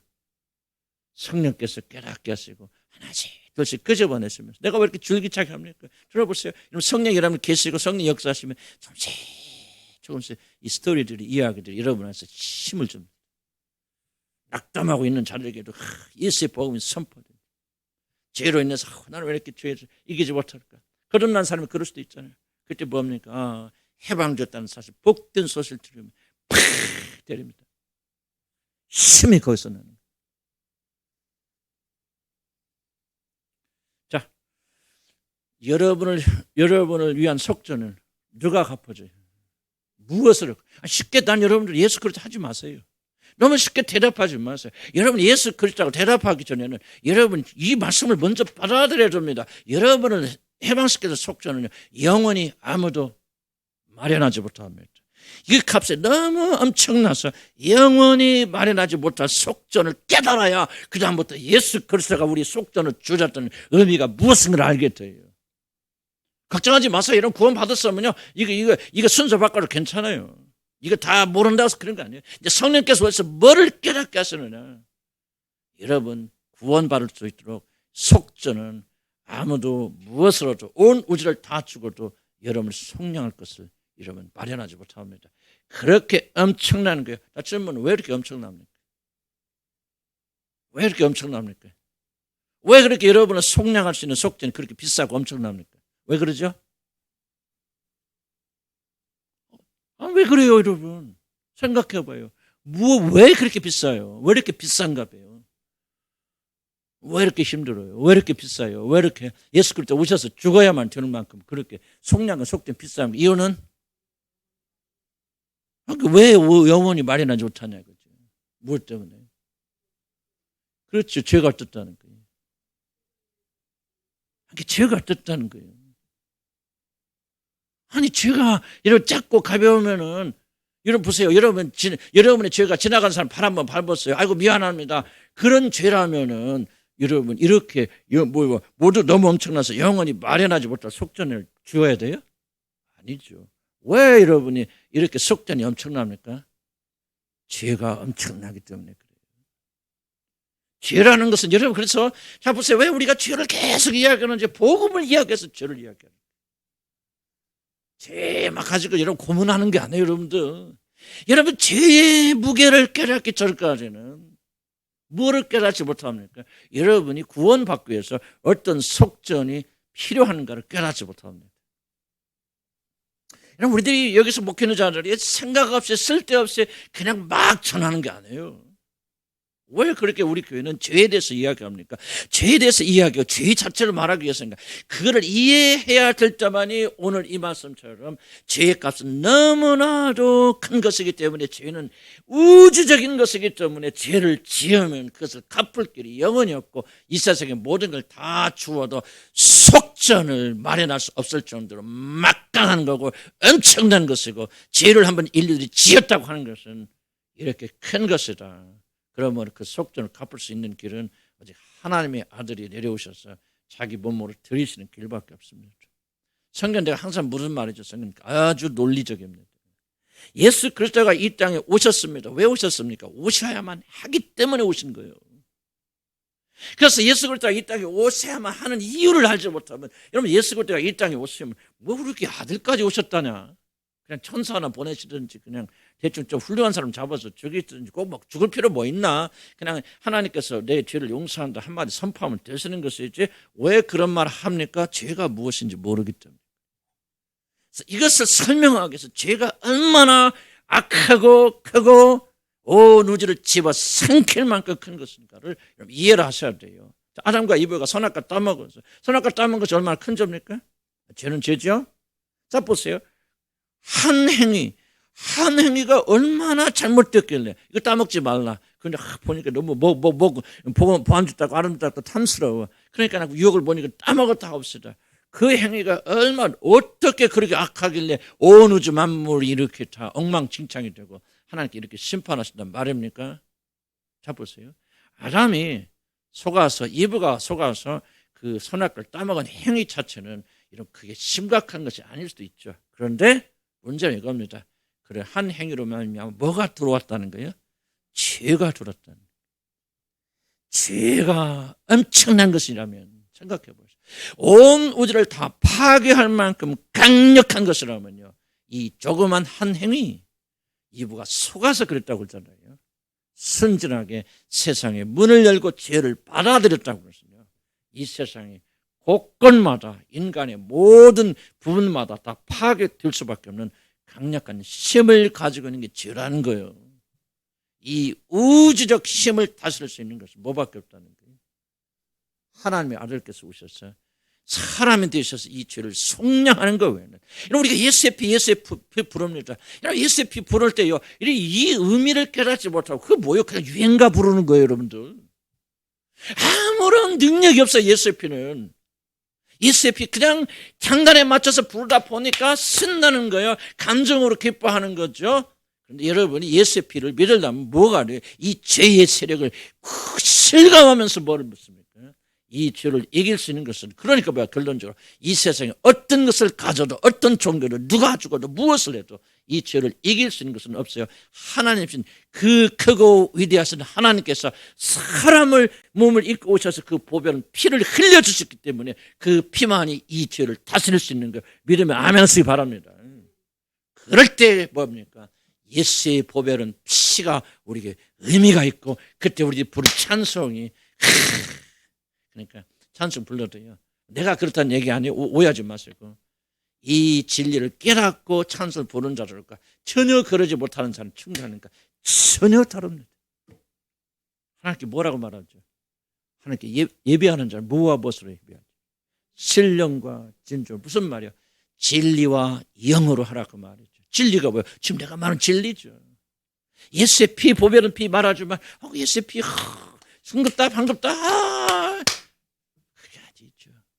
예수의 피가 왜 우리에게 필요한지, 왜 그분의 피만이 우리 죄를 용서할 수 있는 것인, 죄가 무엇인지 깊이 깨닫기 때문에 우리가 그렇게 고백하고 찬양하는 자들이 찬양과 전혀 다르잖아요. 여기는 목사가 여러분 할 일 없어요. 여러분 계속 죄 얘기하는 줄 아십니까? 죄에 대해 무슨 여러분 죄에 대해서 저 사람 우리 목사님 괜히 너무 부정적 그렇게 생각하지 마세요 바랍니다. 나는 가장 긍정적인 얘기를 하고 있는 거예요.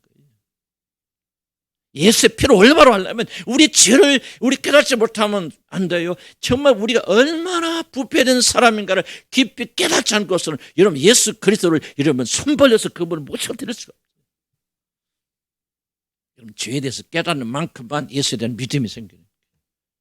죄를 말하기 위해서 그런 거 아니에요. 왜 율법을 말합니까? 율법이 온 목적은 뭐예요? 우리에게 복음을 설명하기 위해서 율법이 오잖아요. 율법이 뭐예요? 안 돼. 우리에게는 선한 것이 아무것도 없어. 아무리 죽었다 깨나는 노력을 한다 할지라도 결코 우리는 하나님의 법도를 지킬 수 없어. 그때부터 이제 뭐예요? 오직 복음이 열리는 거예요. 그래야만이 그래 맞아. 오직 하나님의 아들만이 우리를 위해서 죽으실 수 있고 그분만이 우리를 건질 수 있어. 나에게는 선한 것이 하나도 없어. 내 육신에는 선이 거하지 않는 줄을 내가 아노니 그때부터 복음이 열리는 거예요. 그래야 구원받는다는 얘기 아니고 구원받아야만이 그렇게 깨닫게 되어지는 거예요. 그래서 우리는 예수를 할 때 정말 간절한 심정으로 그분을 알 수 있는 거 아닙니까? 예수 십자가 그때부터 달라지죠. 그래서 우리 교회가 아니고 복음을 전하지 올바로 전한다면 죄를 말하지 않을 수 없고 인간의 부패를 말하지 않을 수 없죠. 여러분 깔아뭉개기 위해서 죄를 말하는 것이 아니고 부패성을 말하는 거 아니에요. 그래서 복음이 있으려면 예수 그리스도가 더 깊이 알려면 다른 거 아니에요. 바로 우리가 죄에 대해서 얼마나 무능력하고 무기력한가. 오직 우리를 살릴 수 있는 것은 예수 그리스도 한 분밖에 없다는 거죠. 자, 그러니까 이 죄가 이렇게 막강한 것이기 때문에 뭐였다는 거예요? 엄청난 것이 여러분을 위해서 구원을 해서 쓰여졌단 말이에요. 잡으세요. 옛날에 샘물교회인가? 그 샘물교회 참 전도 열심히 하는 교회고.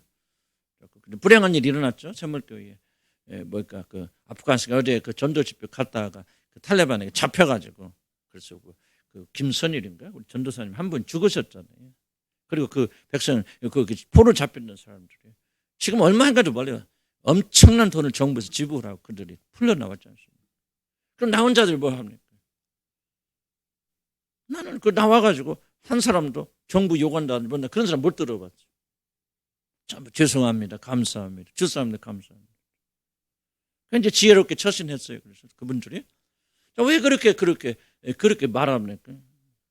내가 탈레반에 우리가 잡혔는데 이걸 풀어주기 위해서 우리 대한민국에서 엄청난 지금 비밀이에요. 지금 얼마나 지불했는지 몰라요. 수백억을 집어넣는지 모릅니다. 엄청난 것을 국민의 세금을 거의 갖다 자기들 건지려고 보여줬다. 그러니까 뭐예요? 그 사람들이 와서 감사합니다. 고맙습니다. 어쨌든 그들이 고개 숙이면서 그렇게 하지 않습니까? 나는 몰라요. 다른 스토리는. 그러나 내가 그 스토리만 이야기한다면 왜 그렇게 겸손해집니까? 자기를 구하기 위해서 무엇이 지불되는가를 알기 때문에. 저와 여러분의 문제가 이거예요. 우리를 위해서 어떤 것이 지불되는가. 까놓고 얘기할까? 예수님이 십자가에 달려 죽으셨다 별로 의미 없어요. 까놓고 얘기합시다. 뭐 그렇게 우리가 은혜 받는 것도 착각하지 마시고 이런 구원 안 받았단 말이에요. 구원 받았어요. 나도 구원 받고 때로는 그 십자가에 울기도 불기도 하지만 보통의 시간들은요 별로 의미가 없어요. 의미가 없는 이유는 뭐냐? 우리가 얼마나 큰 죄인가 알지 못하고 나 같은 죄인을 구원하기 위해서 예수 그리스도가 죽으셨다는 게 얼마나 깊이 여러분의 관련이 있습니까? 만약에 여러분이 어느 시간부터 이것을 깊이 여러분 의미를 가지기 시작할 때 우리는 전혀 달라지는 거예요. 우리가 어떻게 살아가야 되는 것을 뭘 합니까? 나 같은 사람 건지기 위해서 정말 우주적인 것이 속전으로 지불되었다는 것이 우리가 실감 있게 머리 지식이 아니고 우리 마음의 중심에 깨닫게 될 때 그다음부터 우리의 삶은 전혀 다른 양상을 가지겠죠. 그때부터 겸손하지 말라도 겸손해지는 거예요. 불타지 말라도 불타게 되어지는 거예요. 나 같은 죄는 살리시겠어요. 이 엄청난 것이 찌불되었다는 사실 여러분이 머리가 아니라 지식이 아니라 여러분의 가슴으로 깊이 깨닫게 되어질 때 우리는 하나님에 대해서 전혀 달라요. 그분을 위해서 목숨 걸고 일하지 않고 그분께 충성 헌신하지 않는다면 무엇을 해서 그렇게 산다 합니까? 원인이 무엇입니까? 모른다 그 말. 그래서 이 구원을 통해서 배워나가야 되고 우리 안에 성령이 계시니까 그 성령께서 이 복음이 우리 안에서 쫙 늘어져야 돼요. 어떤 분들 그런 분들 계시겠죠. 우리 교회를 말하는 것은 아니고 그런 분들 보면 뭔가 다르잖아요. 다르잖아요. 그래서 여러분 이 말씀도 우리를 깨닫게 해주시라고. 머리는 다 알잖아요. 이거 모르는 사람 누가 있습니까? 예수 그리스도께서 날려 죽으셨다는 거 모르는 사람 어디가 있어. 그런데 중요한 것은 이 지식이 왜 우리 안에서 생명을 가지고 있지 못하느냐.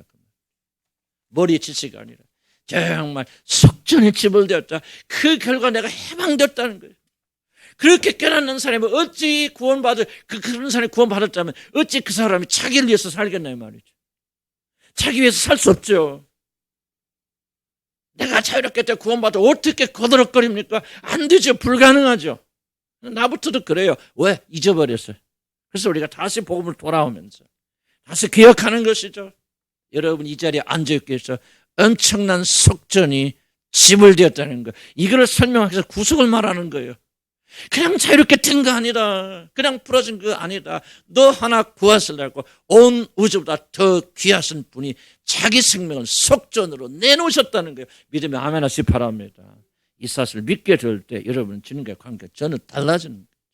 물론 믿죠? 안 믿는다고 안 해요. 그러나 믿지만 우리 믿음이 더 깊어지고 강해지고 그러게 되면 이제 여러분과 그리스도의 관계는 전혀 다른 차원으로 들어갑니다.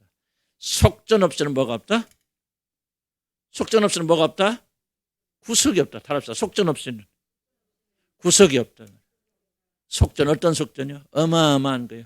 왜 어마합니까? 죄가 어마어마하기 때문에 그 죄를 상상하기 위해서 누구만이 그렇지 이걸 기억합니다. 죄가 무엄청다는 걸 깨달아야만이 우리의 구원자는 오직 우리 주 예수 그리스도 한 분밖에는 없단 말이죠. 왜? 그분이 위대하신 하나님께서 사람의 몸을 입고 우리에서 보혈은 피를 흘려주셨으니 그 보혈은 피가 어찌 너희 죽은 자의 행실에서 깨끗게 하지 못하겠는데 왜 모함해도 안 됩니까? 왜 부처는 안 됩니까? 왜 다른 종교를 안 됩니까? 왜 열심을 안 됩니까? 그 모든 것들은 여러분 그 죄값이 너무 커서 영원히 너희들의 죄를 속량하지 못할 것을. 성경이 막 구슬처럼 구워지는 거예요. 그러면서 여러분 믿음은 참 강해지면서 이 믿음이 이제 세상을 이기는 힘이 되어진다. 그래서 믿음은 논리예요. 논리가 설명이 안 되면 믿음 안 생깁니다. 왜 그리스도만이 우리의 권자가 됐었는가? 이런 벌써 이게 나는 왜 이거? 나는 이거 여러분 가르치면서 나는 믿음 많이 자랍니다. 그래서 난 여러분을 위해서 안 해요. 미안해요. 내가 이거 살아야 돼. 그런데 내가 그냥 예수 천당 했던 믿음 거야. 지금의 믿음은요, 하늘과 땅 차이. 내가 막 믿음 좋다는 말 하니까 오해하지 마세요. 그래서 나는 확신하는 게 알고 믿어야 돼. 지식이 있어요. 내 백성이 뭐가 없어 망하는 도다. 지식이 없었으면. 지식이 있어요. 지식이 뭐야? 지금 이게 지식이라고. 왜 예수가 오셔야 되고 왜 예수가 죽어야 되는가? 여러분 보세요. 여러분 자신이 그것이 확신이 없으면요, 누가 그냥 묻고 막 이렇게 밀어붙이잖아요. 왜 예수님 꼭 믿어야 돼? 다른 종교는 왜 구원이 없어? 아니 다른 종교도 그렇게 열심히 하는데 그런데 왜 꼭 예수 그리스도 뭐 죽은 거 그거 믿어야 돼? 여러분 내적인 확신이 없으면요 흔들리게 되어집니다. 확실하게 여러분 다 설명할 수 없어도 마음에 확신이 있죠. 죄라는 것이 이런 것이고 이 막강한 죄를 해결할 수 있는 것은 예수 그리스도밖에 없어 하는 믿음을 가지게 된다면 우리는 달라진다는 거죠. 구원은 소유 이전이라는 거 봅시다. 여기까지만 하고 마칩시다. 요셉이 값지고 사서 바로에게 드리죠. 3절 2절 모든 건 다 드립니다. 자, 밑으로 내려면 그래서 왜 요셉이 값지고 그들을 삽니까? 목적은 왕에게 드리기 위해서다. 그래서 하나님께서 이것야말로 구원의 정말 중요한 정점입니다. 그런데 이같이 무시되는 구원의 이야기도 없다. 그리스도께서 우리를 위하여 십자가에서 자신의 고귀한 몸을 내어주시면 우리를 죄와 사단에 묶이면서 풀어서 하나님께 바치기 위함이다. 앞에서 많이 강조해서 그런 중요한 부분입니다. 하나님의 소유로 삼기 위해서 우리를 값지고 사는 거다. 결코 요셉이 소유하기 위해서 그런 거 아니다. 자것을 하기 위해서 풀어주기 위해서 그런 것도 아니다. 사서 누구에게 갖다 주죠? 바로 왕에게 다 갖다 바치는 것은 예수 그리스도의 피로 우리를 뭐해서 값주고 사셔서 소유하셔서 어떻게 하자는 거예요? 그 소유된 우리들을 하나님의 종으로 보내기 위해서 그렇다. 하나님의 종으로 해서 보내기. 그럼 왜 이게 중요합니다. 주목해. 여기 기록이 안 됐는데 그럼 왜 일이 이렇게 중요한가를 생각해 보세요. 저도 이거 쓰고 다시 한번 내가 쉬는 시간에 다시 한번 묵상하다 또 생각 주셔서 내가 다시 한번 적었어요. 여기는 안 적어놨는데. 여러분 이런 그 탕자 비유를 기억하시기 바랍니다. 탕자가 집에 나가죠. 나가서 다 탕진하고 돌아왔을 때 잔치하잖아요. 그러니까 형이 와서 뭐 이렇게 나한테는 뭐 안 하고 이렇게 도와서 이럽니까? 그랬을 때 아버지가 이 말 합니다. 왜 그렇게 잔치하죠? 내가 이 아들을 뭐 했다? 잃었다가 다시 찾았다. 이게 지금 점심 때 제가 묵상하는데 딱 주신 생각. 그래서 이게 뭘 말할까요? 여러분 아담과 이브가 하나님의 자녀들이죠. 하나님 형상을 주었고 하나님 모든 것을 주었는데 사단의 유혹에 빠져서 어떻게 합니까? 집을 떠나가죠. 아버지 떠나갑니다. 자, 하나님 프로 보면 아담과 이브 그리고 아담과 이브의 모든 인류들을 하나님 뭐 하신 것이죠? 잃어버린 거예요. 자, 여기까지 동의하시죠? 그럼 예수 그리스도가 모셔서 뭐 하십니까? 자기 몸을 주고 십자가에서 자기 목숨을 내어주시고 값주고 그들을 사서 지금 뭐 하십니까? 회복해서 뭐요? 마지막 구원 때 아버지 앞으로 데리고 오죠. 도대체 이게 무슨 그림일까 한번 생각해보면 주님께서 깨닫게 해주니까 이게 탕자의 비유의 바로 거기 핵심적입니다. 잃었다가 다시 찾다.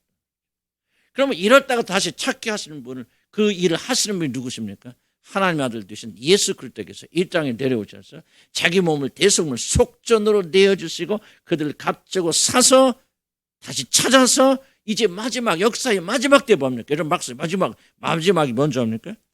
여기 나오는데 고린도전서 15장 24절 중간 밑에서 네 번째를 보세요. 그가 모든 그 후에는 마지막이니 찾았습니까? 한번 읽어 시작. 그 후에는 마지막이니 그가 모든 통치와 모든 권세와 능력을 멸하시고 나라를 아버지 하나님께 뭐할 때라 바칠 때라. 이게 마지막에 일어난 사건. 그럼 왜 이게 마지막에 일어난 이 사건이 일어날까? 그래서 이것을 무엇을 말할까? 잃어버렸어요. 죄를 짓고 하나님 떠나가서 잃어버린 것들을 예수 그리스도를 통해서 다 구속하여서 값주고 사서 다시 아버지께 바칩니다. 회복시켜 주시는 거예요. 그래서 역사의 구원 역사의 클라이맥스는 뭐냐면 바로 우리가 아담과 이브처럼 흠이 없고 부족함이 없고 완전한 자로 회복되어서 아버지 앞에 부족함이 없게 서게 합니다. 무슨 말이에요?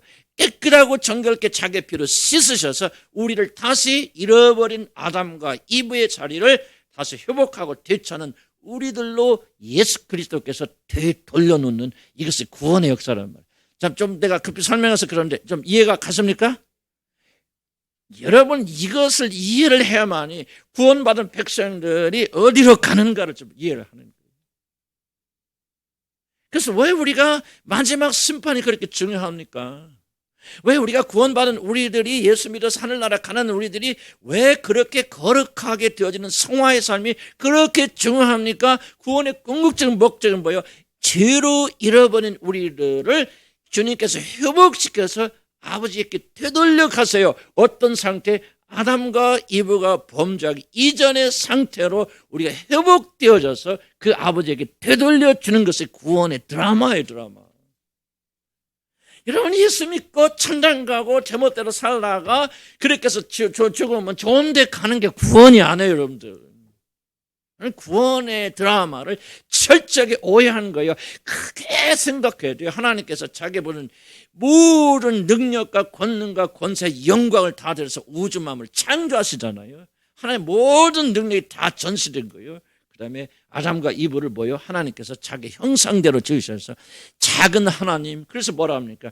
너희들을 신이라고 부르고 뭐 합니까? 하나님이 사람을 뭐요? 하나님보다 조금 못하게 지으신 그런 놀라운 존재를 지으셨는데 바로 그들이 사단에게 속아 넘어가서 뭐 합니까? 하나님 배반하고 떠나가서 하나님께 잃어버린 자가 되잖아요. 하나님께 다시 찾아오지 아들을 통해서 찾아오는데 뭐요? 완전히 망가지고 부서지고 병들고 아니면 죄가 그대로 나면 그런 존재로 찾아오시는 게 아니죠. 예수 그리스도 안에서 그들을 그렇게 부르셔서 이제 뭐야? 아담과 이브가 타락하기 이전의 상태 그리고 더 깊은 놀란 영광의 상태로 우리를 만드셔서 그 앞에 이게 보십시오 아버지가 이랬던 자나 지금 오늘 당신이 찾았습니다. 그리고 내가 이들을 찾아서 아버지께 바칩니다. 이게 이제 여러분 이게 구원의 놀란 드라마입니다. 놀란 드라마예요. 그때 뭐라고 합니까? 내가 너희들을 위해서 영원전에 예비한 이 나라를 너희들이 상속하라. 그럼 우리가 뭐 해야 됩니까? 여러분 이 드라마를 이해하면요 우리가 거룩에 신경을 안 쓸 수 없죠. 그냥 예수 믿고 천당 가서 지옥 안 가니까 됐다고 대충 왔다 갔다 하는 게 아니죠. 이게 믿음이. 이 드라마를 조금이라도 이해한다면요 이러면 속에서 어떻게 불이 안 납니까? 목회를 어떻게 해야 되는지 무엇을 해야 되는지 여기서 결정나는 거 아닙니까? 뭐 우리 교회 부흥 안 해도 괜찮아, 발전 안 해도 상관없어요. 뭐 다른 게 어떻게 말하든지 뭐 그렇게 상관없어. 상관 있는 것은 뭐예요? 각자를 그리스도 예수 안에서 온전히 세우게 하셔서 어떻게 하는 것이 온전하다는 얘기입니까? 바로 이걸 말하는 거야. 회복해서 잃어버린 자를 아버지 하나님의 나라에 합당한 자로 회복시켜서 거기에 부족함이 없는 자로 주님께서 세우려 하십니다. 나는 여러분 가운데 이런 건 별로 무슨 말인지 이해도 안 가시면 알아요. 그러나 여러분 깨어있는 분들 들으시기 바랍니다. 구원의 드라마를 이해하시기 바랍니다. 여러분 생각하는 복잡한 구원이 아니라 하나님이 예정하신 놀란 이 영광. 그러니까 이걸 바라보면 뭐예요? 사도 바울이 보니까 영광이라 영광에서 영광으로 이르게 하시는. 그냥 영광이라는 말로밖에는 표현할 수 없는 게 사도 바울이 볼 때예요. 이 놀란 영광을 모르니까 세상의 영광을 끈적대고 있는 거 아닙니까? 세상의 영광 꿀 빨아먹죠. 꿀도 아니에요. 설탕물 빨아먹잖아요. 그러나 영광이 무엇인지 몰라. 나는 여러분들이 난 솔직히 말해서 좀 어려워요. 왜? 이게 어렵냐면 이것도 모르는 사람이 구원받았을까? 그런데 또 이걸 알아야 구원받는다고 말하면 또 이러면 또 너무 힘들어하니까 그냥 뭐 이렇게 내가 대충 말하기도 하지만 나는 그렇게 생각해. 이게 여러분을 사로잡지 못한다면 어떻게 여러분 구원받았다 말할 수 있을까요? 이 영광을 여러분이 모른다면 어떻게 여러분 하나님 자녀라고 말할 수 있을까요? 무슨 말인지 이해가십니까? 지금 여러분 나도 제대로 못하면서 여러분 뭐 하는 것 같이 나도 그렇게 마음의 양심 같이 만들 때가 있어요. 이거 다 알아야 구원받습니까? 근데 생각해 보시기 바랍니다.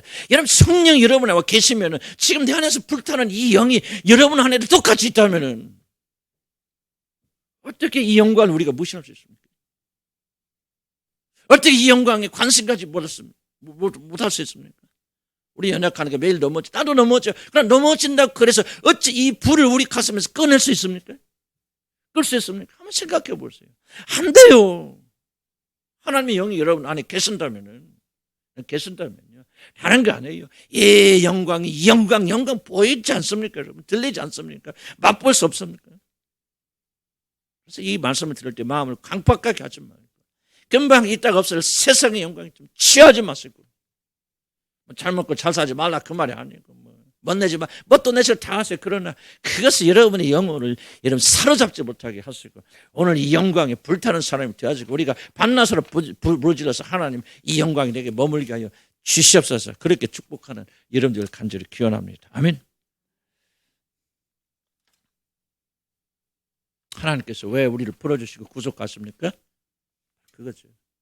영광 속에 들어가도록 하나님을 섬기는 자가 되도록 하나님의 것이 되도록 이게 바로 구속이에요. 값주고 사서 끝나는 게 아니에요. 네 마음대로 살아라 풀어주신 거 아니에요. 우리는 주의 종이 되고 하나님의 것이 되고 하나님의 소유가 되고 하나님의 소유가 되니까 뭐예요? 우리가 부인할 수 없지 않습니까? 끌 수 없는 불이 우리 안에서 붙지 않습니까? 그 영광 속에 사는 사람들이 되지 않습니까? 나는 그렇게 말하고 싶어요. 해방이 뭐예요? 6페이지 보면 오늘 여기까지만 6페이지까지 해방이 무엇입니까? 왜 하나님 그걸 해방시켜 주셨습니까? 아까도 얘기했죠. 내 멋대로 살려고 해방입니까? 자유롭게 하나님을 섬길 수 있죠. 저는 자유가 없어요. 거듭나지 않을 때는 내가 한 좀 믿어볼까? 좀 뜻대로 살아갈까? 안 돼요. 계속해서 세상이 마귀가 나를 끌어내려서 그냥 계속 넘어져요. 한두 번 넘어지고 괜찮아요. 그러나 계속 넘어진다면 뭐가 문제 있는 거 아니에요? 여러분 안에 주된 세력이 무엇이라는 얘기입니까? 전에는 계속 그렇게 어둠의 그런 세력이 있지만은 이제 압제가 사라졌으니 뭐 하는 거 자유롭게 섬기라는 거. 우리는 누구의 종입니까? 그렇죠. 하나님의 종이요. 하나님의 종으로 삼기 위해서 이 영광 속에 들어가기 위해서 우리 주 예수 그리스도가 자기 몸을 주시고 값주고 사신 것을. 이거 하나 생각하면 좀 가슴이 벌렁벌렁 해야 되지 않습니까? 윤리와 교훈을 말한다고 해서 여러분들이 뭐 흥분하면 되겠습니까? 여러분을 구원하신 하나님의 놀라운 목적, 이 목적을 위해서 우리 성령께서 우리 안에 계시지 않습니까? 바로 그것을 우리가 행해나가고 이 열정이 여러분 사로잡아야 그리스도인데 나는 왜 구원에 대해서 많은 이야기 하십니까? 구원에 대해서 많은 분들이 가장 큰 오해는 자기는 구원받지 않으면서 구원받은 것 좀 착각하고 있기 때문에 그 일을 통해서 여러분 구원받을 기회를 놓치고 있는 거예요. 난 여러분 구원받지 못했다 부인하는 거 아니에요. 그런 분들 계실 줄 압니다. 제발 좀 교회에 출석하는 것 구원과 동일하게 여기지 마세요. 구원 받았습니까? 나는 그 말은 묻지 않아요. 여러분 이 열정이 여러분한테 불타고 있습니다. 성령이 말씀하실 때 예수님이 복음 설명하고 죽었다가 다시 부활했는 말씀하실 때 우리 마음이 뜨겁지 않더니 왜 뜨겁습니까? 성령이 그 전에 거하실 때. 이 말씀을 들을 때 여러분 가슴이 뜨거워집니다. 이 영광에 대한 열망이 일어납니까? 이 영광을 사모하게 되셨습니까? 그렇다면 나는 여러분 100% 하늘 자녀라고 말하고 있습니다. 아무리 들어도 이런 마음속에 뜨거움이 없습니까? 도대체 무엇인가 감도 안 잡힙니까? 이런 흥미도 없습니까? 난 죄송합니다. 여러분 진짜 그렇다면 나는 여러분 하나님 자녀라고 말씀드릴 수 없어요. 교회에 다니는 것이 여러분 구원을 보증하는 게 아니에요.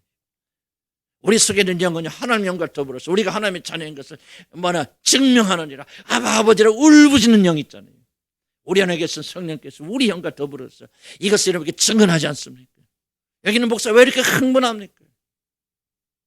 흥분할 내용이라 흥분합니까? 아니죠. 내 안에 계신 성령께서 하나님의 말씀을 전하게 되고 이 영광을 말하게 되니까 내 안에 있는 이 영이 감당 못하는 거지. 그 영광 때문에. 나는 여러분 꼭 그렇게 될 지혜로 간절히 축복드립니다. 우리 교인들 제발 한 사람도 여기 열심히 교회 다니다 지옥 가는 사람 없었으면 좋길 바라요. 지옥은 현실입니다. 머지않아서 여러분 임할 것입니다. 아무런 장담하지 못할 겁니다. 우리 김은희 자매 여러분 남편들 보시오. 6개월 전까지만 해도 뭐 그렇게 떠나시라고 생각했겠습니까? 저는 그렇지 않은데 팍팍팍 되면서 가지 않습니까? 중요한 것은 우리는 그렇게 안 드리라고 누가 장담하냐 그 말이죠. 오늘날 여호와의 음성 주의 말씀을 듣거든 너희 마음을 강팍하게 하지 말고 광야에 있는 자들이 주의 말씀을 듣거든 마음이 강팍하여서 그의 마음에 문을 닫아서 그렇게 하나님도 버림받고 고통했던 그런 자들처럼 되지 말고 오늘 이 말씀을 받아들이면서 성령께서 역사하시고 이 복음의 영광 속에 들어가기를 난 주의 이름으로 간절히 축복합니다. 우리는 아무렇게나 살 권리가 없어요. 이제 끝났어요 하면 내 멋대로 살 때 끝났습니다. 다시 한번 따라서 내 멋대로 살 때는 끝났다. 나는 주님의 종이다. 그리스도의 것이다. 그분의 영광을 위해서 우리가 새로 창조하심을 받은 자, 새롭게 하심을 입은 자들이에요. 값주고 사셨어요. 엄청난 값을 주시고 1억 100억 1000억 주고 사신 게 아니라 하나님의 아들이 목숨을 주고 그분이 우리를 사버리셨어요. 나는 누구의 것입니까? 주님의 것이요 하나님의 것이요. 하나님께 바쳐진 자를 하나님의 영광을 위해서 주어진 자. 이거 잊지 마세요. 잊지 않으면 성령께서 역사하셔서 그런 삶을 살 수 있도록 하나님께서 이끌어 주십니다. 여기 봅시다. 고린도전서 7장 먼 옛날 주님께서 친히 값으시 74장 2절 한번 읽어볼까요? 시작. 먼 옛날 주님께서 친히 값주고 사신 주님의 백성을 기억해 주십시오. 자 보세요. 이렇게 기도해도 그냥 주님 나를 기억해 줘 그게 아니잖아요. 주님께서 친히 값주고 사신 주의 백성을 이게 얼마나 놀라운 영광입니까? 기도할 때 주여 내가 누군지 아십니까? 하나님 주님께서 당신의 아들로 친히 값주고 사신 이 주의 백성을 이 고통에서 건져주시옵소서. 나는 당신의 아들의 피값으로 산 당신의 소유입니다. 당신의 것입니다. 차원이 달라져 버리죠. 주님께서 친히 속량하셨어요. 주님의 것으로 삼으신 우리의 누구의 것으로 삼으신? 누구의 것으로 삼으신? 주님의 것으로. 나는 누구의 것이에요? 주님의 것. 따라합시다. 주님의 것. 주님의 것. 주님의 것. 그러면 우리에게는 뭐가 없어요? 내 마음대로 살 권리가 없어요. 이걸 기억하시기 바랍니다. 내 마음대로 화낼 권리 있습니까? 없습니까? 없습니다. 금요일에 한번 좀 뭐라고 했잖아요. 그죠? 그래서 하도 뭐라고 했죠. 녹화 내보내지 말라고. 그러고 마음에 집에 와서 괴로웠지. 물론 그 일을 통해서 하나님이 큰 일을 하셨어요. 그래서 우리가 정말 회개기도 터지고 하나님의 은혜가 많이 저도 그랬어요. 그런데 주님 집에 와서 들어와서 내가 일기 쓰면서 조금만 일기 쓰면서 그때 주님이 주시면서 내 질문이 그래서 나는 내가 분노할 권리가 있는 사람이야. 난 그거 한번 생각해봐요. 주님 죄송하잖아요. 내 시간이고 내 몸이고 내 감정이니까 내가 분노합니다. 물론 거룩한 분노가 어떻게 핑계할 수 있어요. 그러나 주님이 주신 질문은 너는 내 소유니까 이 마음대로 분노할 권리가 있다는 거 없다는 거 없다는 걸 다시 한번 생각해요. 짧은 시간이지만 그렇구나. 나는 권리가 없는 사람이야. 이건 우리가 조금 기억하면서 살자는 얘기죠. 시기하고 질투하고 이런 권리 없어요.